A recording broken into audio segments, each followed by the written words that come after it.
बिस्मिल्लाहिर्रहमानिर्रहीम, अस्सलाम वालेकुम। मैं हूं आपकी मेज़बान नदासिफ। नाज़रीन, आज बात करेंगे बहुत ही अहम टॉपिक पे। जिस तरह से आप देख रहे हैं, मीडिया हो या सोशल मीडिया हो, मतलब हर जगह पे जो है पाक भारत के जो है जंगों के किस्से जो है वो चल रहे हैं। इस हवाले से बात करते हैं कि क्योंकि पाकिस्तान जो है वो कभी भी इन सारी शरपसंदियों में कभी भी आगे नहीं रहा है, क्योंकि पाकिस्तान एक बहुत ही हौसला रखने वाला मुल्क है। पाकिस्तान की आवाम, पाकिस्तान के हुक्मरान और पाकिस्तान खुद जो है कभी भी इन सारी चीज़ों में जो है कभी भी उन्होंने हिस्सा नहीं लिया। लेकिन अगर हम बात करें अपने दुश्मन मुल्क जो है इंडिया की, इंडिया जिस तरह से शरपसंदियों पे, उच्च हथकंडों पे, किसियानी बिल्ली की तरह जिस तरह से वो अपनी हमारी पाकिस्तानी वेबसाइट्स, हमारे पाकिस्तानी चैनल्स को उन्होंने बैन कर दिया अपनी आवाम से सारी चीज़ों को हिडन रखने के लिए, क्योंकि जिस तरह से वो अपने आवाम के सामने शेर बन के और पाकिस्तान का जो है पाकिस्तान को जिस तरह से वो बातें कर रहे हैं कि आवाम के सामने अपनी वहाँ की इंडियन कि हम पाकिस्तान के लिए ये कर देंगे, पाकिस्तान के साथ वो कर देंगे, तो ये इनका ख्वाब है और ये सिर्फ ख्वाब ही रहेगा, क्योंकि पाकिस्तान का बच्चा बच्चा, पाकिस्तान के बुजुर्ग और पाकिस्तानी अवाम, हमारी पाक फौज और हमारे हुक्मरान जो है वो कभी भी पाकिस्तान के ऊपर जो है किसी की मैली आंख पड़ने ही नहीं देंगे, क्योंकि हमारा यकीन जो है शहादत पर है और हमें बचपन से ही शहादत के बारे में जो है बताया गया हमारे बुजुर्गों ने, हमारे वालिदैन ने, और हम कभी भी इन सारी चीज़ों से डरते नहीं हैं। तो इंडिया जो है कभी भी हमारे मुल्क की तरफ अगर मैली आंख से देखेगा तो हमारा बच्चा बच्चा उस आंखों को नोच लेंगे। तो इस हवाले से प्रोग्राम में गुफ्तगू करेंगे। और इसके साथ साथ, क्योंकि जिस तरह से आपको पता है कि कराची, अगर हम मेन यूनिवर्सिटी रोड की बात करते हैं तो वहाँ पे एक परसों रात से जो है बहुत बड़ी पाइपलाइन, जो कि पानी की पाइपलाइन है, 48 इंच की जो है वो फट चुकी है, और जिसकी वजह से जब पूरे गुलिस्तान जौहर, सफूरा, स्कीम 33 और गुलशन, काफ़ी उसके इर्द गिर्द के जो इलाके हैं वो मुतासर हुए हैं, और वहाँ पे पानी की जो फरामानी है वो बहुत जो है मतलब रुक गई है। तो इस वाले से बात करते हैं प्रोग्राम में, और कनाल का जो मामला है उसको भी थोड़ा बहुत सरसरी तौर पर डिस्कस करेंगे, क्योंकि जिस तरह से हमने देखा कि अभी लास्ट वीक जो है एमक्यूएम पाकिस्तान की मरकज़ जो है वो पीपल्स पार्टी का डेलीगेशन गया था, उनसे क्या सेटलमेंट्स हुई हैं, क्या मामला तय हुए हैं। प्रोग्राम में गुफ्तगू करते हमारे साथ मौजूद है एमक्यूएम पाकिस्तान से जाहिद मंसूरी साहब। खुशामदीद होंगी आपको, खैरियत से। जी, अल्लाह का शुक्र। पहले तो हम बात करेंगे जो इंडिया और पाकिस्तान के जो मामला चल रहे हैं। इंडिया तो मतलब हर हद तक जो शरपसंदियों पे आ गया, लेकिन अभी इंडिया तो पाकिस्तान के आगे बहुत बच्चा है। वो समझता नहीं है कि पाकिस्तान अगर उसके ऊपर हावी हो गया, या हमारे पाकिस्तान की फौज जो है अगर उन्होंने एक दफा बता अपना अपना एक्शंस और अपने जज्बात दिखा दिया तो फिर वो क्या करेंगे? इंडिया का क्या कहेंगे? असल में देखें, इंडिया जो है ना शुरू से ही अपना उसको बालादस्ती का बहुत वो है ख्वाब। वो चाहता है कि पूरे रीजन में हम करें, तो वो हर जगह पे दरअंदाजी भी करता रहता है, साजिशें भी करता रहता है। ये जो पहलगाम का जो वाक़े की बुनियाद बना के ये करना चाह रहे हैं, तो पहलगाम के वाक़े पे पूरी दुनिया कह रही है, वहाँ के जो लोग कह रहे हैं कि ये इंडिया ने वाक़े खुद करवाया। बिल्कुल, बल्कि अब और तो ये इंडियन उनकी जो आवाम है अपनी, वो खुद अपनी गवर्नमेंट के अगेंस्ट खड़े हो गए पूरे हैं वो लोग। सोशल मीडिया पे, पूरे मीडिया पे वहाँ के लोगों के इंटरव्यू भी आ रहे हैं कि वहाँ पे छावनी भी मौजूद है इंडियन आर्मी की, सिर्फ चंद किलोमीटर के फासले के ऊपर, और वो इलाका भी ऐसा है कि वहाँ से कोई आ नहीं सकता बाहर से।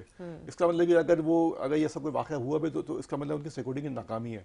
ऐसी नाहल सिक्योरिटी वाले जो मुल्क का क्या हाल होगा जो किसी को थ्रेट कर सके। बिल्कुल। तो कहने का मकसद ये है कि पहलगाम का वाक़या बिल्कुल फैब्रिकेटेड है, इंजीनियर्ड है, और ये हमने तो मुस्तकिल अपील की है कि इसके वाक़े की गैर जानबदार तहकीक़ात करवाई जाए, Exactly. और तमाम पूरी दुनिया को बताया जाए कि भाई इसके वाक़े का असल महरक़ात क्या है।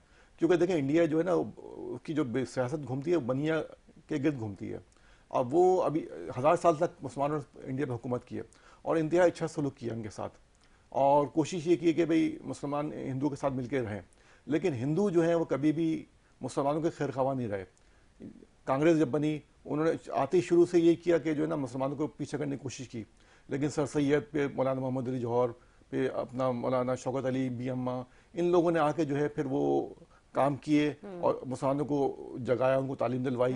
फिर वो इस काबिल हुए क़यादत मोहम्मद अली जिन्ना की क़यादत में पाकिस्तान हासिल किया उन्होंने, लेकिन वो पाकिस्तान को कबूल करने को तैयार नहीं है। सही बात और वो यानी कि जब 47 के क़याम से लेकर अब तक साजिशें करते चले आए, और मुख्तलिफ मौके पर उन्होंने जंग की कोशिश की है, लेकिन अल्लाह का शुक्र हमारी पाकिस्तानी फौज ने उनको हर दफ़ा शिकस्त दी है, उनके दांत खट्टे किए हैं, और उनको उनके इलाकों में जाके मारा है। और इंशाअल्लाह अभी भी ऐसे ही कर रहे हैं। अभी भी उन्होंने कोई ऐसी हरकत करने की कोशिश सही की। बात है। तो डॉक्टर अब्दुल कादिर खान ने जो हमारे लिए जो करके गए, पाकिस्तान के लिए जो बहुत बड़ा तोहफा उन्होंने दिया, उनकी काविश, उनकी मेहनत और उनके खदमात जो पाकिस्तान के लिए, वो ये इंडिया के लिए हमेशा काफी उसको है, अप्रिशिएट करते वो रहेंगे इंडिया हम के लिए सब। काफी है। तो वो अगर डॉक्टर अब्दुल कादिर खान ने जो हमें तोहफा दिया है, अगर वो हम इस्तेमाल कर लिया इंडिया पे, तो इंडिया का मुंह दिखाने के काबिल भी नहीं रहेगा।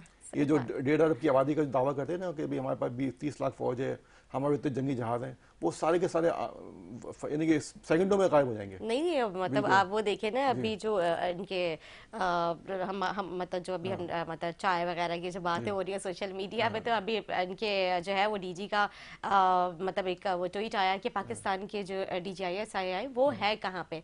तो मतलब यहाँ से भी काफी सारे लोगों ने इस पे उन पे कॉम्प्लीमेंट किया कि अगर आपने इतना शौक है तो आप आ जाए पाकिस्तान, हम भी आपको अच्छे से चाय पिलाते हैं। मतलब इनके अब बाकायदा मीम्स बन रहे हैं, इनके इनका मजाक उड़ा रही पाकिस्तानी अवाम, क्योंकि वही मैंने कहा पाकिस्तानी अवाम शहादत पे यकीन रखती है, बिल्कुल हमें बिल्कुल डर खौफ कुछ नहीं है, बिल्कुल लेकिन ये लोग जो है डरे हुए हैं किसी आनी बिल्ली की तरह। मतलब वही मैंने अपने इंट्रो में इस चीज का जिक्र किया जी कि जिस तरह से पाकिस्तान के खौफ से जो है उन्होंने पाकिस्तानी टीवी चैनल्स जो उनको बैन कर दिया, हाँ पाकिस्तानी वेबसाइट्स को बैन कर जी दिया कि नहीं, अगर हमारी आवाम को हकाई पता चल गए तो मतलब इनकी आवाम तो उल्टा अभी इनके अगेंस्ट है, इंडिया के अगेंस्ट है, तो और ज्यादा मोदी के जो अगेंस्ट हो जाएगी कि उनकी कितनी ऊंची हथकंडे हैं और ये किस तरह की जाहिर जो है वो वहां पे बर्पा कर रहे हैं। असल में देखिए, मोदी जब गुजरात के वज़ीर आला थे ना, तो इन्होंने इंतहा पसंदी को फ़रोग़ दिया था।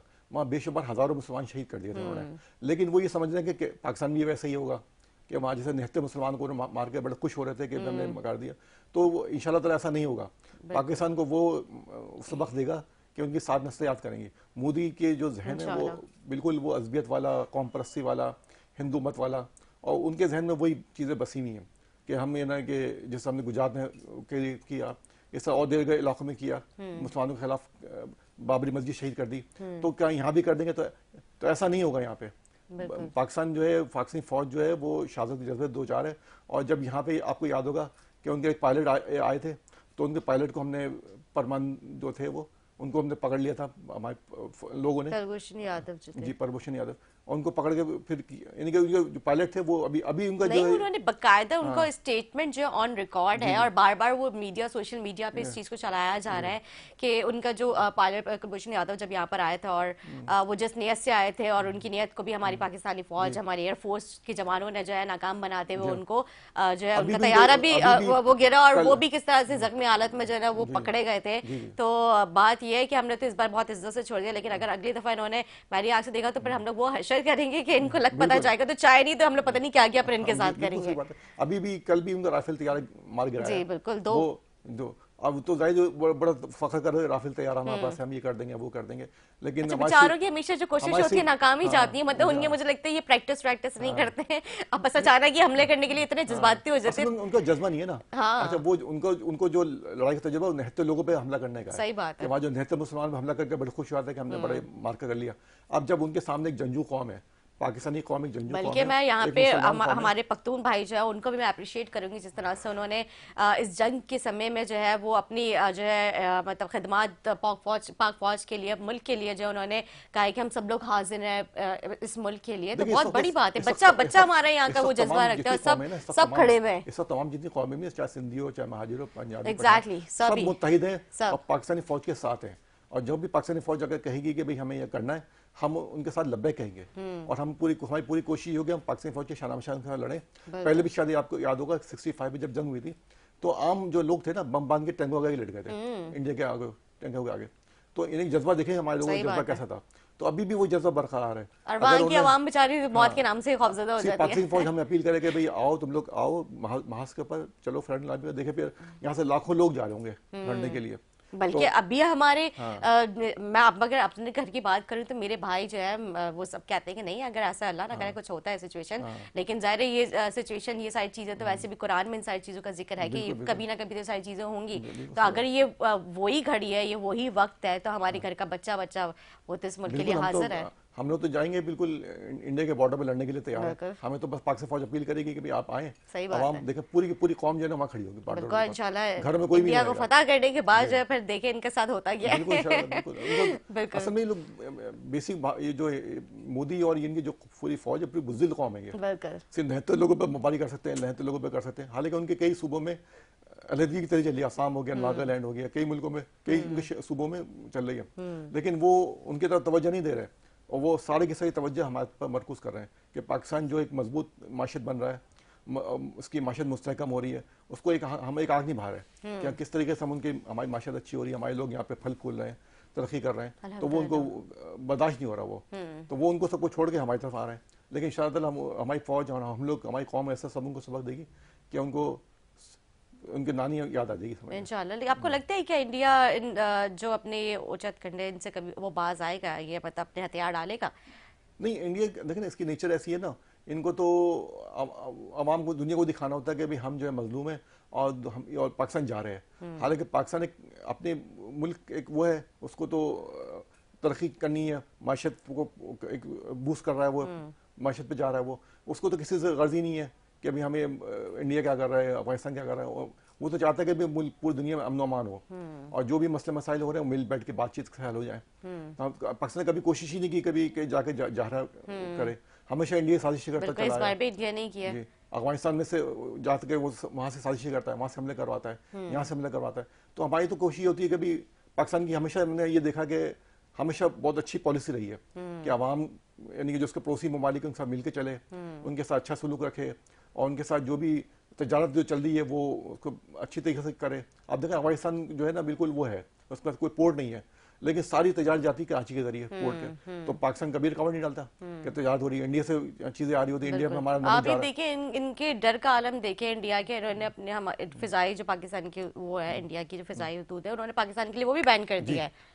अब देखें ना इनके जहन में कितने कितने शरीर जहन के लोग शर पसंद है, शर पसंद है इंतहाई, डर पोक है, पाकिस्तान से डरते हैं, पाकिस्तान से जलते हैं कि किस तरह से पाकिस्तानी अवाम, वही आपकी बात से मैं एग्री करूंगी कि पाकिस्तान की अवाम तरक्की कर रही है, इनके और ममालिक के साथ कितनी अच्छी अंडरस्टैंडिंग है, वही दोस्तियां जो हैं, लोग इन्वेस्टमेंट कर रहे हैं पाकिस्तान के ऊपर ट्रस्ट करके। पाकिस्तान की अवाम पढ़ी लिखी एक बाशऊर काबिल कौम है, पाकिस्तान के सियासतदान, पाकिस्तान की फौज, हमारी यहाँ की पुलिस किस तरह से जो है लेके चीजों को चल रही है, इनका डर खौफ जो इन्हीं सारी चीजों में नजर आ रहा है। लेकिन 1000 साल तक मुसलमानों ने हुकूमत करी है इंडिया के ऊपर, तो उनके जहन में वही चीज बसी हुई है कि भाई ये मुसलमान जो है ना वो कितने कम तादाद में होने के बावजूद भी बहुत पावरफुल होते हैं, क्योंकि उनमें जज्बा ईमानी होता है, जज्बा शहादत होता है। जब बदर का मौका जब गजवा हुआ था तो 313 मुसलमानों 1000 काफिरों को शिकस्त दी थी। वही जज्बा हमारी पाकिस्तानी कौम में भी है, हमारी पाकिस्तानी फौज में भी है। तो ये अगर समझते हैं कि हम अददी बरतरी पे हम पाकिस्तान को दबा लेंगे तो ये नामुमकिन बात है। बिल्कुल सही बात है। असल में इन लोगों को तकलीफ ये है कि पाकिस्तानी कौम ने जिस तरह से इजरायली प्रोडक्ट्स का बायकॉट किया है और जिस तरह से पाकिस्तान ने, बल्कि और हमारे जितने भी मुस्लिम कंट्रीज हैं, हमारे मुसलमान हैं जो डिफरेंट ममालिक में रहते हैं, उन्होंने जिस तरह से जो है वो इसराइल के लिए प्रोटेस्ट किए और जिस तरह से इसराइल जुल्म ज्यादतियां कर रहा है फलस्तीन गजा के ऊपर, तो जाहिर है बीइंग अ मुस्लिम हम सब जाहिर सी बात है उस चीज को लेके तो वो उन पर प्रोटेस्ट भी करेंगे, बाइकआउट भी करेंगे। तो इंडिया को ये जो मतलब प्रोडक्ट का जो हम लोगों ने यहाँ पे इनके लॉस, वो इनका जो लॉस हो रहा है, तो इस चीज को ना इंडिया को भी बड़ी तकलीफ हो रही है कि ये तो हमारा सपोर्टिव मुल्क है और ये हमें तो सपोर्ट करता है, तो हम इसके लिए खड़े इसराइल को खतरा जो है ना, इसराइल को जो खतरा है पूरे दुनिया की जो इस्लामी ममालिक है सबसे ज्यादा खतरा पाकिस्तान से है, क्योंकि बीइंग एटमी ताकत वो समझता है कि अगर कि हमें कोई हमला हमें रोक सकता है, उसका ग्रेटर इसराइल का है। वो चाहता है कि हम जितने भी ममालिक है ना, उसके जो मिस्र है, उर्दन है, शाम है, सऊदी अरब तक उसका प्रोग्राम है पूरा कब्जा करने का। तो उसकी वाहिद रुकावट जो पाकिस्तान है, वो चाहता है कि पाकिस्तान को रुकावट को दूर करे।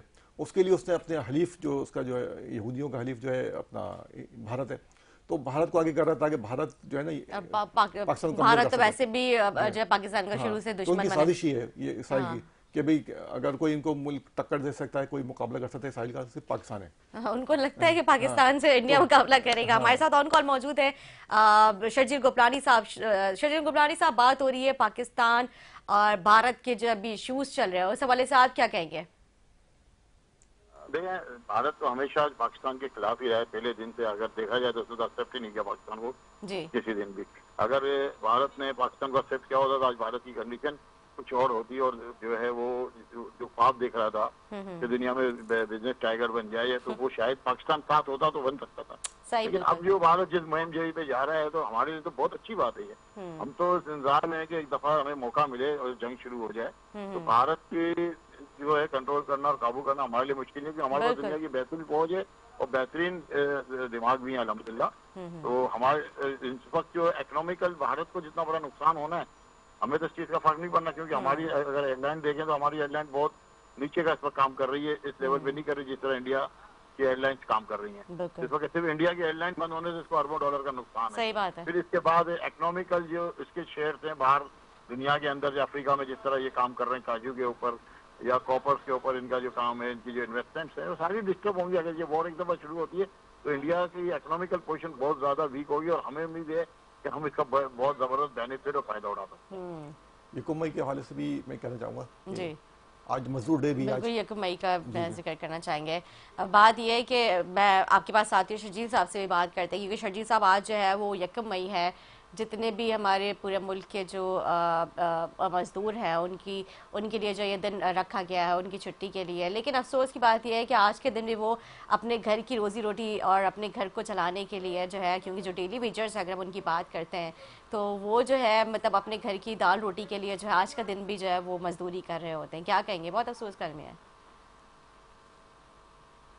हेलो जी, सॉरी लाइन आपकी कट रही थी। जी जी, मैंने कहा आज यकम मई है और यकम मई के हवाले से, क्योंकि आपको पता है मजदूर डे जो है आज उनके मतलब उनके लिए जो है ये दिन मनाया जाता है मजदूरों के हवाले से। जो डेली वेजर्स हैं वो अपनी आज, अगर हम आज इस दौर की बात करते हैं जिस तरह से महंगाई का अलमिया है आपके सामने ही है, और इस बढ़ती महंगाई में जो है जो कि मजदूर डे है आज, पहली मई है ज़ाहिर है, तो उस हवाले से ना कि उनको घर पर आराम करें, वो अपने लिए घर की दाल रोटी के लिए जो आज के दिन भी जो है वो मेहनत मजदूरी करें। क्या कहेंगे आप? देखिए, ये एक बात बिल्कुल सोचने की है, being a community, being a कौम, हमें कि हमारी जो इंडस्ट्रीज हैं उसके अंदर बाकायदा लेबर कॉलोनीज होती थी, इनके बच्चों के लिए स्कूल्स होते थे मजदूरों के। ये सारा कॉन्सेप्ट खत्म हो चुका है। साथ साथ जो है इनके कोई जो डेली वेजेस है वो उसमें इनका अगर आप देखें तो इनका सिर्फ राशन भी पूरा नहीं हो सकता, बाकी यूटिलिटीज तो बहुत दूर की बात है। जिस तरीके से बिजली महंगी है वो उनको लिए सरवाइव करना मुश्किल हुआ है। इस चीज के ऊपर हुकूमत को तवज्जो देने की जरूरत है। एक तो खास तौर पे जो इंडस्ट्रीज हैं उनके साथ लेबर कॉलोनी और उसके साथ स्कूल मस्ट होना चाहिए। ये दुनिया में हर जगह जो है प्लेटफॉर्म दिया जाता है मजदूरों के लिए। दूसरी बात ये कि हमें स्किल लेवल के ऊपर तवज्जो देनी चाहिए, हमें इनको वोकेशनल ट्रेनिंग दें। हर डिस्ट्रिक्ट के अंदर कम से कम 2 से 3 जो है वोकेशनल सेंटर बनने चाहिए, ताकि ये स्किल जो है इसको ट्रेनिंग दी जाए मजदूरों को, तो ये अपना जो है लाइफ स्टाइल और लिविंग स्टैंडर्ड थोड़ा बेहतर कर सके। और ये बहुत जरूरी है आज के दिन के मुनासिबत से कि मजदूर आज भी देखें, जिनका मजदूरों का दिन है वो तो आज मजदूरी कर रहे हैं, और जो इंडस्ट्रियलिस्ट हैं या ट्रेडर्स हैं वो अपने घर में आज छुट्टी मना रहे हैं। तो होना ये चाहिए कि आज मजदूरों का जो इस्तेसाल हो रहा है उसको जरा रोका जाए, और खासतौर पर हुकूमत इस पर काम करे कि फैसिलिटेट करे इंडस्ट्रीज को भी और मजदूरों को भी, क्योंकि ये हमारी बैकबोन है। ये मजदूर मुल्क के किसी भी माशरे की तरक्की में इनका सबसे बड़ा हाथ होता है, किसी मुल्क की तरक्की में इनका बहुत बड़ा हाथ होता है। हर इंडस्ट्री में, हर सेक्टर के अंदर ये हमारी बैकबोन है, तो हमें इनके ऊपर तवज्जो देने की जरूरत है। ठीक है, हमारे साथ मौजूद है पाकिस्तान पीपल्स पार्टी से सरदार नज़ाकत साहब, उनसे भी बात करती है यकम मई के हवाले से। सरदार नज़ाकत साहब, आप क्या कहेंगे? सरदार नज़ाकत साहब, आपको मेरी आवाज़ आ रही है? मेरे ख्याल से उन तक मेरी आवाज़ नहीं जा रही है। आप क्या कहेंगे? असल में देखिए, यकम मई शिकागो के मजदूरों की याद में मनाया जाता है कि उन्होंने बड़ी जद्दोजहद की थी, अपना सरमाएदार निज़ाम के खिलाफ शहादतें दी थी उन्होंने, काफ़ी उनके लोग हलाक हुए थे बेचारे इस दौरान।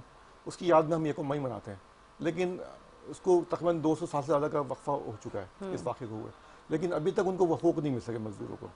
इस्लाम तो देता है उनको हकूक़ मजदूरों को कि भाई उनकी पसीना खुश होने से पहले मजदूरी दे दी जाए, लेकिन हमारे बदकिस्मती से ये है कि हुकूमत हमारे साथ मजदूर साथ वो चीज़ें नहीं कर रही जो उनका हक है। जैसे अभी बिल्कुल शर्जील गोपलानी साहब ने कहा कि इनको स्किल्स देने चाहिए, उनको भी अपग्रेड होने का जो है मौका देना चाहिए। हमारे खालिद मकबूल भाई ने जो वज़ीर तालीम हमारे हैं, तो क्योंकि वो वफाकी वज़ीर हैं तालीम के, तो उन्होंने काफ़ी चीज़ें शुरू की हैं। एक तो माइक्रो स्कूलिंग का निज़ाम उन्होंने इंट्रोड्यूस करवाया, और इसके अलावा मुख्तलिफ कोर्सेज करवा रहे हैं मुख्तलिफ स्कूल्स में, इंस्टीट्यूट्स में, कि जो जिसमें वेल्डर भी हैं, मुख्तलिफ मशीन टूल्स के भी काम हैं, फिर सिविल के काम भी हैं, इलेक्ट्रिकल के भी काम है, IT के काम भी हैं, फिर प्रिंटिंग के वगैरह के काम भी हैं। इसके छोटे छोटे कोर्सेज करवाएं 3 महीने 6 महीने के, ताकि लोग इसमें अवेयरनेस हासिल करें और जॉब हासिल करें। तो ये जॉब ओरिएंटेड प्रोग्राम सारे करवा रहे हैं हमारे खालिद मकबूल भाई। तो ये हुकूमत का कभी काम है कि जब ये हम अपनी कैपेसिटी में काम कर रहे हैं तो ये मजदूरों के लिए भी, और जो इसके अलावा जो इनकी जो मिनिमम वेजेस है वो तक 32,000 के करीब है जो फिक्स हुई थी, लेकिन अभी तक जितनी भी यहाँ पे कंपनीज हैं, प्राइवेट कंपनीज हैं, वो ये चीज़ें नहीं देती। 20-25 वो भी कम ही पैसे देते हैं वो लोग, हालांकि जब हुकूमत ने तय कर लिया था कभी इनको कम से कम 32,000 रुपये। और मुझे तो लगता है ईयरली ना इनके इसमें सैलरी में ना इनको करना चाहिए, इंक्रीमेंट करना चाहिए। और फिर इसके अलावा उनको जो ग्रेजुएटी प्रोविडेंट फंड है या जो उनके बेनिफिट वगैरह मेडिकल इंश्योरेंस वगैरह है वो भी इनको नहीं दिए जाते बेचारे। लेकिन जो बिल्कुल समझ लें वो खतरे गुर्बत के नीचे से ना अपनी ज़िंदगी गुजार रहे, जो गुर्बत की लकीर है उससे भी नीचे ज़िंदगी गुजार रहे हैं। और लेकिन मजबूरी में कि जॉब नहीं है। अब आप चले जाएंगे ना करंगी इंडस्ट्री एरिया में या साइट में या कहीं नॉर्थ कराची जितने भी इंडस्ट्री जोन बने हुए वहाँ पे मजदूर के साथ वो सलूक किया जाता है कि बिल्कुल ही बेचारे यानी कि उसमें बिल्कुल नीचे लेवल पर ज़िंदगी गुजार रहे होते हैं। तो एनक्यूएम ने हमेशा ये जोर दिया कि भाई इनका जो जायज़ हकूक़ उनको दिए जाए। उनके लिए आज भी हमने एनक्यूएम ने हमारा जो लेबर यूनियन है वो प्रोग्राम अरेंज कर रहा है और वो हमारे एनक्यूएम का जो अच्छे खासी यूनियन हमारे पास मौजूद हैं तकरीबन 46 इदारों में मौजूद है। तो हम कोशिश करते हैं कि भाई अपने मजदूरों को ज़्यादा मराद दिलाएँ। जहाँ पर हमारी यूनियन मौजूद है, CBA मौजूद है, एनक्यूएम उनको फुल प्रोडक्शन देती है, उनके लिए काम बात भी करती है और कोशिश करती है चार्टर्ड अकाउंटेंट अच्छी से करवाए, उनको फैसिलिटी अच्छी करवाए। तो हुकूमत का काम भी है कि जो उन्होंने लॉज बनाए उसको इम्प्लीमेंट करवाए। और जैसे उन्होंने शर्जील भाई ने कहा कि भाई इनके लिए करवाए जाए अपना एजुकेशन से रिलेटेड कोर्सेज करवाने चाहिए, रिहाइश के लिए फ्लैट दिए जाए। पहले लेबर स्क्वायर हुआ करते थे, लेबर स्क्वायर पहले बना करते थे, अब वो बनना बंद हो गए। अब लेबर स्क्वायर में होता था कि जो कंपनीज होती थी वो अपने लोगों को फ्लैट देती थी और उसके पैसे किस्तों में काट लिया करती थी। लेकिन अब ये सिलसिला रुक गया है। जो लेबर स्क्वायर पहले के जो बने हुए थे 15-20 साल पहले के वो ही बने हुए हैं। नहीं बिल्कुल इस तरह की प्लानिंग करनी चाहिए क्योंकि जाहिर है जिस तरह से शर्जील गोपलानी साहब ने कहा बहुत ही अच्छा वर्ड कहा है कि ये हमारी मुल्क की बैकबोन है। तो इस हवाले से बात करते हमारे साथ ऑन कॉल मौजूद है पाकिस्तान पीपल्स पार्टी से सरदार नज़ाकत साहब। सरदार नज़ाकत से बात हो रही है 1 मई के हवाले से, लेबर डे के हवाले से। मैंने जिस तरह से जिक्र किया कि जो मजदूर है, जो लेबर है, ये हमारी मुल्क की बैकबोन है। इस तरह से शर्जील गोपलानी साहब ने भी यही कहा और जो है मतलब मंसूरी साहब ने भी इस चीज़ का जिक्र किया कि इनका एक बहुत अहम किरदार है लेकिन इनको वो उस तरह से वेजेस नहीं मिल पाती है और इनकी स्किल्स के ऊपर काम करना चाहिए। आप क्या कहेंगे? सरदार नज़ाकत साहब आपको मेरी आवाज़ आ रही है? जी बिल्कुल आ रही है। जी जी, क्या कहेंगे आप? देखिए आज का दिन जो शिकागो के मजदूर थे उनका कत्लेआम हुआ था, आज के दिन में पाकिस्तान पीपल्स पार्टी का वर्कर होने के नाते पूरी दुनिया के मजदूरों को खराज अकीदत पेश करता हूँ। जो शोधाए और जो पूरी दुनिया के मेहनत कश हैं उनको मैं सलाम पेश करता हूँ कि जिस अजीम जिद्दीद की वजह से आज पूरी दुनिया का एक निज़ाम चल रहा है, जो पूरी दुनिया के जो मजदूर हैं उनकी वजह से आज पूरी दुनिया का एक निज़ाम चल रहा है। और जहाँ पे तरक्की होती है, जहाँ पे मुल्क आगे जाते हैं, उसमें मजदूरों का एक बड़ा कलीदी रोल होता है। लेकिन अनफॉर्चुनेटली अगर देखें तो जो पाकिस्तान, हिंदुस्तान, बांग्लादेश या अफगानिस्तान के जो मजदूर हैं, खास करके एशिया के जो मजदूर है, इस वक्त वो बड़ी मुश्किल और बड़े कठिन हालात से गुजर रहा है कि उसको उस तरह से फैसिलिटेट नहीं किया जाता जिस तरह पूरी दुनिया के अंदर वेस्टर्न कंट्रीज के अंदर मजदूर को अपने हुकूक दिए जाते हैं, उनके वेजेस के टाइम होते हैं, काम करने के टाइम होते हैं।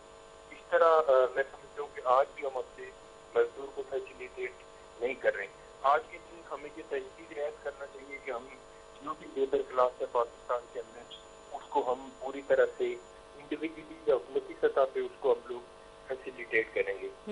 बेसिकली जो मजदूर के राइट्स है इसके हवाले से पाकिस्तान के साबिक प्राइम मिनिस्टर जुल्फिकार अली भुट्टो शहीद ने पाकिस्तान के अंदर मजदूरों को ज़बान दी, उनको अपना हक लेने का एक तरीका सिखाया, एक सलीका सिखाया। पाकिस्तान के इदारों के अंदर जो लेबर यूनियन ने उनको इंट्रोड्यूस करवाया, मजदूर के हुकूक को प्रोटेक्ट करने के लिए अपना एक अहम रोल अदा किया। आज जरूरत की समझ की है कि पाकिस्तान के अंदर जिन सरमायादारों और जागीरदारों की हुकूमत है उनको भी इसी तरह के इक़दाम करने चाहिए कि पाकिस्तान के आम मजदूर को फैसिलिटेट करके उसको पूरा हक दिया जाना चाहिए। बिल्कुल ठीक कह रहे हैं। पहले तो यूनियंस हुआ करती थी और अगर अब भी हैं लेकिन इस तरह से उनको इंसाफ नहीं मिल पाता। कई हफ्तों की उनकी सैलरीज जो उनकी वेजेस होती है वो रोक दी जाती हैं और कभी कहीं इस तरह से भी हमने देखा कि अगर जो है उनसे पूरा दिन उनको मतलब डबल शिफ्ट उनसे करवाया जाता है। जो लेबर की अगर बात करते हैं तो उनको उस तरह की उजरत दी नहीं जाती है। उन्हीं अमाउंट में जो है उनको पूरा दिन भी जो है रोका जाता है। लेबर के हवाले से बात कर रही हूँ तो ये एक ज़्यादती उनके साथ भी। आज जो है लेबर डे है लेकिन हमने बहुत सारी जगह पे ऐसा देखा कि आज के दिन भी अपने घर के अपने बच्चों के लिए जो है वो मेहनत मजदूरी करने के लिए निकले हुए, लेकिन जो बड़े ठंडे घंटे अफसरों जो मतलब ऑफिस में जो अफसर बैठे हुए होते हैं उनको छुट्टियां दे दी जाती है, लेकिन लेबर जो है वो अपनी घर की रोटी और रोटी के लिए जो है, वो रोजी रोटी के लिए जो है, अपने बच्चों के लिए जो है वो निकले हुए काम कर रहे होते हैं। देखिए, जब तक पाकिस्तान के अंदर एक जागीरदाराना और वडेराना निजाम खत्म नहीं होगा, पाकिस्तान में के आम लोगों को उनका हक दिया जाएगा। पाकिस्तान की आम जो मजदूर है और जो मेहनत कश हैं, जो अपने बच्चों के पेट के लिए राउंड द क्लॉक काम करते हैं, और उनके लिए हमारे हुक्मरानों के पास जब तक कोई प्लान नहीं होगा, उस वक्त तक पाकिस्तान के जो मजदूर हैं उनके हालात कभी नहीं बदल सकते। सही बात है। हम वेस्टर्न कंट्रीज के ऊपर हम बड़ी क्रिटिसिज्म करते हैं, सारी चीजें करते हैं, और हम जब बरादरी इस्लामी मुल्क की बात करते हैं या पाकिस्तान की बात करते हैं तो हम ये भूल जाते हैं कि जो वेस्टर्न कंट्रीज के अंदर जो मजदूरों के हुकूक हैं, जो लेबर राइट्स हैं, वो कभी भी हमारे इन मुल्कों के अंदर, चाहे इस्लामी मुल्क हो, पाकिस्तान हो, हिंदुस्तान हो या बांग्लादेश हो, कहीं पे भी हमें नजर नहीं आती। जरूरत इस अमर की है कि हमें अच्छी चीजें जो भी है अगर वेस्टर्न कंट्रीज से भी सीखनी चाहिए कि उनके जो लेबर क्लास है वो किस तरह से बेहतर जिंदगी बसर कर रहे हैं, और वहाँ के जो हुक्मरान होते हैं वो अपने मजदूरों को पूरी तरह से फैसिलिटेट करते हैं। ये बहुत अनफॉर्चुनेट है कि पाकिस्तान के अंदर या एशिया जब उस तरह से मजदूरों को वो मौके और वो सहूलियात फराहम नहीं की जाती जो होनी चाहिए। तो आज के दिन हमें ये तय कर देना चाहिए कि हमें अपने मजदूरों को किस तरह से फैसिलिटेट करना है और उनके हुकूक को कैसे प्रोटेक्ट करना है, और उनको जरूरियात जिंदगी मुहैया करना रियासत की जिम्मेदारी होती है, क्योंकि पाकिस्तान के आइन के अंदर लिखा हुआ है कि रियासत होगी माँ के जैसी हर बच्चे से प्यार। सही बात है। तो पाकिस्तान के जो लेबर क्लास है उसके लिए खुसूसी कवानीन है, लेकिन उसके ऊपर इम्प्लीमेंट मेरे ख्याल में जीरो है। आज भी जो प्राइवेट कंपनियां हैं, प्राइवेट स्टेट हैं, वो उस तरह से अपनी लेबर को पूरी तरह से उनके हुकूक नहीं देते जिस तरह देने चाहिए। तो आज के दिन अगर सारे लोग अपने अपने ताई हुकूमती सतह पे या जो प्राइवेट पार्टनरशिप है उस सतह पे हम लोग अगर ये तजदीद ऐद करें कि हम सारे मजदूरों को उसको राइट देंगे, तो मेरे ख्याल में किसी न किसी हद तक पाकिस्तान के मजदूरों को कुछ न कुछ रिलीफ मिल सकता है इंशाल्लाह। ठीक है सरदार जाकिर साहब, हमने क्योंकि अपने इंट्रो में जिक्र किया, फिर बात हमारे साथ जाहिद मंसूरी साहब भी, शर्जील गोपलानी साहब भी हमारे साथ मौजूद थे। मेरे ख्याल से सरदार जाकिर साहब की लाइन डिस्कनेक्ट हो गई है, मैं आपसे कंटिन्यू करती हूँ। जी, बात हो रही थी वो लेबर डे के हवाले से। ना जैसे ये बात कर रहे हैं सरदार साहब, बड़ी अच्छी बात कर रहे हैं, लेकिन ये सिंध हुकूमत का तो ये खुद भी हिस्सा है ना, सिंध हुकूमत इनके पास ही तो है, तो यहाँ पे क्यों प्रॉब्लम पेश आ रहे हैं यहाँ पे मजदूरों के साथ, तो ये क्यों हल नहीं कर पा रहे। तो जैसी बात की यूनियंस के हवाले से मैंने अभी जिक्र किया, जागीरदार वडेरों की बात कर रहे हैं, तो इन सारे जितने भी जागीरदार वडेरे हैं सब इनके पार्टी में मौजूद हैं। तो अब इनको चाहिए ना पहले एहतसाब का अमल पहले खुद शुरू करें ना। अगर पीपल्स पार्टी से अपने शुरू करेंगे एहतसाब का अमल, 2008 से इनकी हुकूमत है, और जब भुट्टो साहब का भी हवाला दिया तो उन्होंने तो माशियत को तबाह किया था कि उन्होंने तमाम जितनी थी उसको तमाम को नेशनलाइज कर लिया था, तमाम सनतों को, और जो फॉरेन एक्सचेंज आ रहा था, जो फॉरेन इन्वेस्टमेंट आई रुक गई थी अपना 72, 73, 74 में, तो पहली दफ़ा लोन लेना पड़ गया था IMF से पाकिस्तान को, उससे पहले IMF से लोन नहीं लिया था पाकिस्तान ने। तो ये सब भुट्टो साहब की वजह से हुआ था। फिर अब जो 2008 से अब तक ये बराजमान है, तो इनको चाहिए था ना कि जो यहाँ मजदूर मसले थोड़ा कुछ तो हल कर लेते, लेकिन हम तो देखते हैं कुछ भी हल नहीं हो रहा है। अभी भी कराची रोडों पर मजदूर फिर रहे होते हैं, और कराची की जो कंपनीज़ हैं, जो टेक्सटाइल इंडस्ट्रीज़ है या मुख्तलिफ इदारे, उस पर मजदूर बेचारे परेशान घूम रहे हैं। बिल्कुल। अब देखें ना, अब पीपल्स पार्टी की हुकूमत है, अभी जिससे आपने मिसाल दी ना 84H की लाइन यहाँ फट गई, ये 6 महीने में 5 दफ़ा लाइन फटी है। बिल्कुल। और कराची में कई इलाकों में इस तरह की लाइनें फटती रहती है, और दूसरे तीसरे दिन फटती है, फिर उनको मरम्मत किया जाता है, फिर उसके बाद दोबारा से। मेयर पीपल्स पार्टी का, वज़ीर बल्दियात पीपल्स पार्टी का, वज़ीर आला सिंध पीपल्स पार्टी के, फंड इनके पास हैं, NFC अवार्ड की मद में इनको तकरीबन 30,000 अरब मिल चुके 2008 से लेकर अब तक 30,000 अरब। तो उसकी एक अहमियत होती है ना पैसों की। अगर 1,000 अरब भी लगा लेते सेवरेज पे पानी के ऊपर, तो ये कैफियत नहीं आती। अब K4 का मंसूबा है, वो 2008 में MKM ने शुरू किया था, अभी तक वो जो है ना मुकम्मल नहीं हो सका। उसकी जब शुरू में हुआ 2008 में, तो उसकी कॉस्ट थी 25 अरब रुपए, अब वो उसकी कॉस्ट बढ़ के हो गई तकरीबन 169 अरब रुपए, 164, यानी कि कितना तकरीबन 600 गुना इजाफा हो चुका है इसका। लेकिन अभी तक वो मुकम्मल होने वाले फेज में नहीं है। अभी भी कह रहे हैं कि दिसंबर में 2026 में मुकम्मल होने के इम्कान मौजूद है। वो भी उस वक्त जब वफाक ने उसको पैसे दिए हैं, तकरीबन 35 अरब रुपए फंड हमने रखवाए थे, हमने रखवाए हैं। तो अब मकसद ये था, अब जैसे लाइन फट गई तो यानी कि लाइन ऐसी बोसीदा हो चुकी है 40-50 साल पहले, जो जब हमारे मुस्तफा कमाल भाई जब मेयर थे, उससे पहले फारूक भाई मेयर थे, तो लाइनें जो हमने डाली थी वो लाइनें अभी तो चल रही हैं। अब वो लाइनें कितना बर्दाश्त करेंगी प्रेशर, ये लोग लाइनें चेंज करते ही नहीं है। उससे होता ही है कि जो खराबी पैदा हो रही है, जो लाइनें बार बार फट रही हैं प्रेशर की वजह से, तो लाइनें बोसीदा हो गई, पुरानी हो गई हैं।